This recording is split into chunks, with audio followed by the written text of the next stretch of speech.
Bonjour à toutes et à tous à notre balado MTL Connect 2025. J'ai le plaisir d'accueillir avec moi Patrick Molinos, vice-président région Bourgogne-Franche-Comté, qui est en charge du numérique, de l'IA, de l'export et des relations internationales. Bonjour Patrick, merci d'être avec nous aujourd'hui. Je suis là aussi parce que je préside l'Agence régionale du numérique et de l'intelligence artificielle, qui est une conséquence de ma délégation sur le numérique. Super. Donc, parlez-moi de votre rôle justement avec tous ces éléments que vous occupez.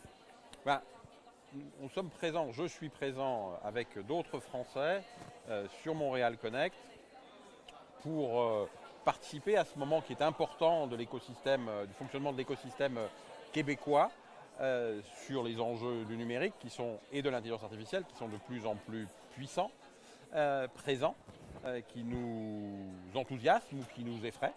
Et puis je suis là aussi parce que je veux, à la demande du président de la région Bourgogne-Franche-Comté nouvellement élu, Jérôme Durin, qui a été donc élu le 5 septembre dernier, travailler à une coopération formelle entre la Bourgogne-Franche-Comté et le Québec. Et je profite de ce déplacement autour de Montréal Connect pour identifier les grandes thématiques sur lesquelles nous serons amenés à travailler. Et évidemment, le numérique et l'intelligence artificielle, la souveraineté, la cybersécurité sont des enjeux extrêmement importants pour nous. Super. Donc, pour débuter, quelles sont vos priorités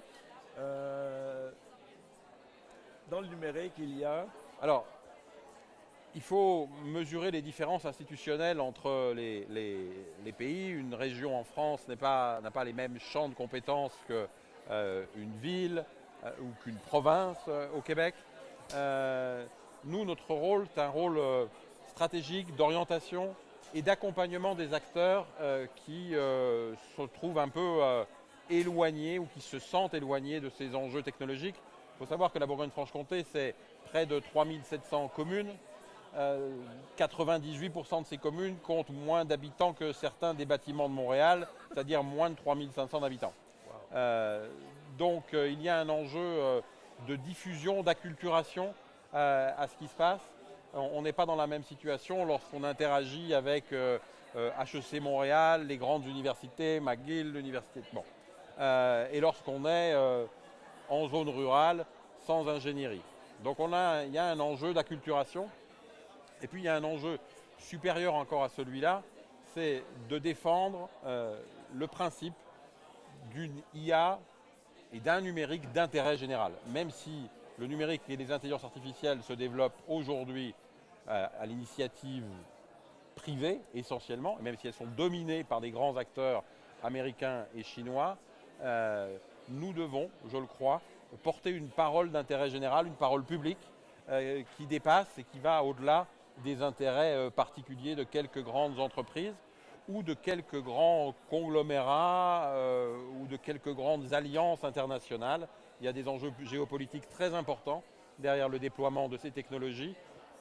Et ici au Québec, évidemment, la question de la francophonie, la question de la langue, la question de l'acquis culturel nécessaire pour faire fonctionner les intelligences artificielles est une question essentielle. Mais comment vous voyez les défis justement à court et moyen terme pour déployer cette transition numérique dans certaines régions, territoires qui sont très peu peuplés? Les défis sont immenses. Alors nous, on finance, la région Bourgogne-Franche-Comté a créé cette agence régionale du numérique et de l'intelligence artificielle justement pour accompagner les territoires qui n'ont pas d'ingénierie, pour les aider à relever les défis de la cybersécurité. Nous sommes pour ça labellisés par l'État français et par l'ANSSI, l'Agence nationale de sécurité des systèmes d'information. Nous sommes nés autour du déploiement d'outils numériques qui aujourd'hui semblent simples, des plateformes de marché public, la création de sites internet, la dématérialisation des actes administratifs ou des paiements. Et maintenant, on s'oriente en plus de tout ça vers les deux grands enjeux que sont l'intelligence artificielle d'une part et avec elle la cybersécurité, puisque l'un ne peut pas fonctionner correctement sans l'autre. Et au-delà, ou avec cela, vient la question de l'acculturation à ce qu'est la donnée, comment on la produit, comment on la stocke, comment on la sauvegarde, comment on évite qu'elle soit rendue marchande et utilisée uniquement à des fins on va dire, récréative ou de profit privé. La France s'est dotée d'un réseau très haut débit qui couvre aujourd'hui 99% du territoire, la presque totalité du territoire.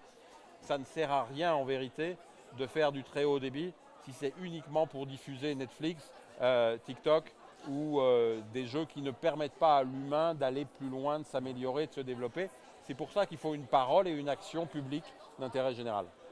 Donc, mais une fois déployé, une fois que le numérique ILIA est bien déployé, comment le numérique ILIA devienne un levier économique et pour les compagnies et entreprises régionales et pour l'international? Alors ça, on commence à le voir et on va le voir s'accélérer de plus en plus. On est au début de l'histoire en vérité. Et les pouvoirs publics sont malheureusement souvent, parce que nous avons des contraintes que nous pensons importantes, il faut réglementer, il faut réfléchir aux impacts. Nous allons moins vite souvent que le déploiement privé, surtout lorsqu'il n'est pas réglementé. Et on est aussi au début de l'histoire de la réglementation, même si l'Europe est en avance, je crois, et je pense que c'est un atout, est en avance sur la situation américaine ou la situation chinoise. Je pense qu'il faut réglementer, il faut un cadre légal, sinon le système peut produire le pire. Alors oui, c'est un levier de développement dans tous les domaines. Nous avons ici des partenaires franco-québécois. Le CHU de Dijon travaille avec le CHUM ici sur des enjeux en IA et santé. Dans le domaine de la santé, les avancées attendues sont sans limite. Sans limite. Mais pour se dérouler, encore une fois, dans une logique d'intérêt général, il faut un cadre éthique, il faut le respect, la sécurisation des données. Il ne faut pas, comme on l'entend peut-être trop souvent, simplement dire l'IA n'est qu'un outil et à la fin, c'est l'homme qui décide. Quand on a dit ça, on essaye un peu de rassurer tout le monde. Rassurer, c'est bien, mais il ne faudrait pas endormir.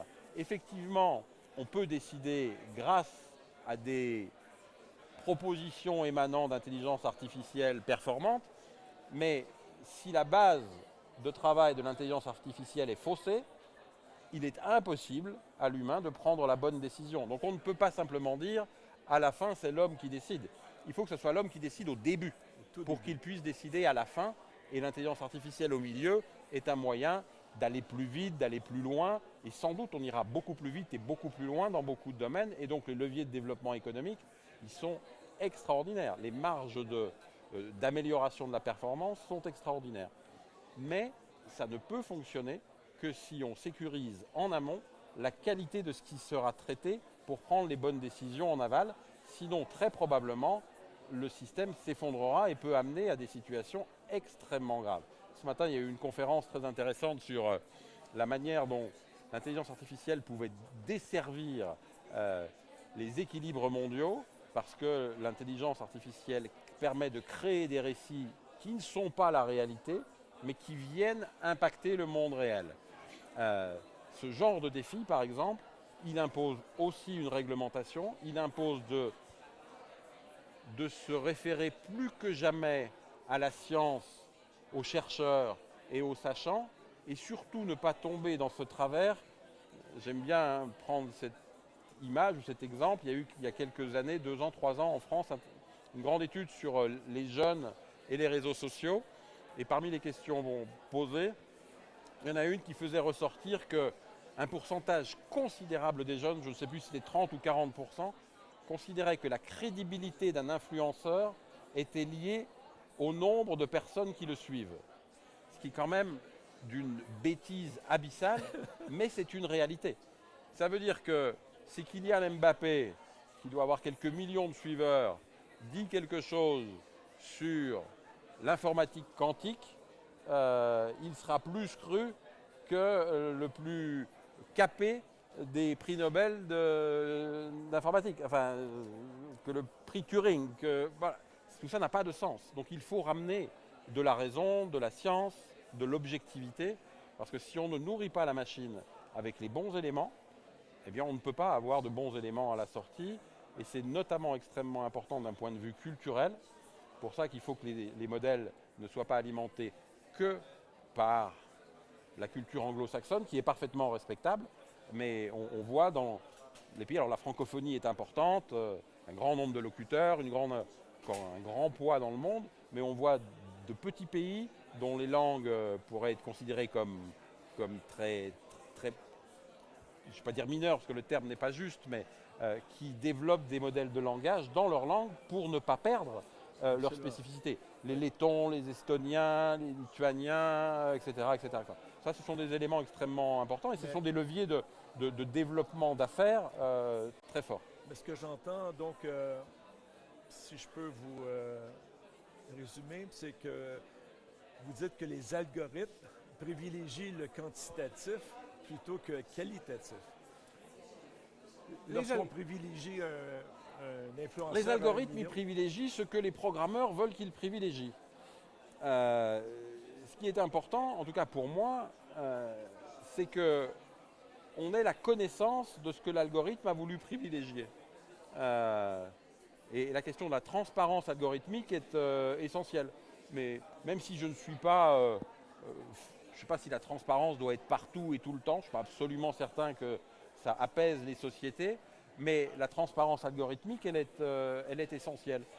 Parce que si l'outil qui produit un élément d'aide à la décision est biaisé dès le départ, quand bien même il puiserait ces informations dans une source qui est fiable, c'est le deuxième biais, le résultat ne sera pas bon.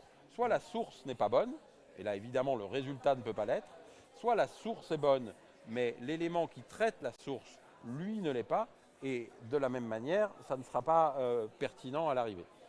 Superbe. Donc, mais je me demande, dans votre région, quelles sont les résistances que vous voyez face à cette transition? On est en train de débuter un travail pour élaborer une stratégie régionale de la donnée et de l'intelligence artificielle. Le travail débute là et je souhaite qu'on interroge les acteurs parce qu'il y a effectivement des inquiétudes et elles sont légitimes. Le président de la République en février avait convoqué un sommet mondial sur l'intelligence artificielle, vous le savez, et en marge de ce sommet, un contre-sommet avait été organisé qui faisait ressortir les inquiétudes, encore une fois légitimes, de nombreux professionnels, mais pas que, notamment des professionnels de la création, les interprètes, les traducteurs, les journalistes peuvent s'inquiéter de ces développements. Et je pense que ces inquiétudes, il faut absolument les entendre. Non pas parce qu'elles vont mettre fin au développement, je pense que cette avancée technologique est un saut pour l'humanité qui est inédit dans l'histoire de l'humanité, par la vitesse à laquelle il se déroule et par l'ampleur de ses implications. Donc il n'est pas question de dire, enfin je ne crois pas à ce stade, on va arrêter l'intelligence artificielle, elle est là, mais il faut la contrôler. Et donc les résistances, elles sont celles de gens inquiets et légitimement inquiets parce que le mouvement est beaucoup trop rapide et beaucoup trop vaste pour être compris et perçu par tout le monde. La révolution, c'est ChatGPT.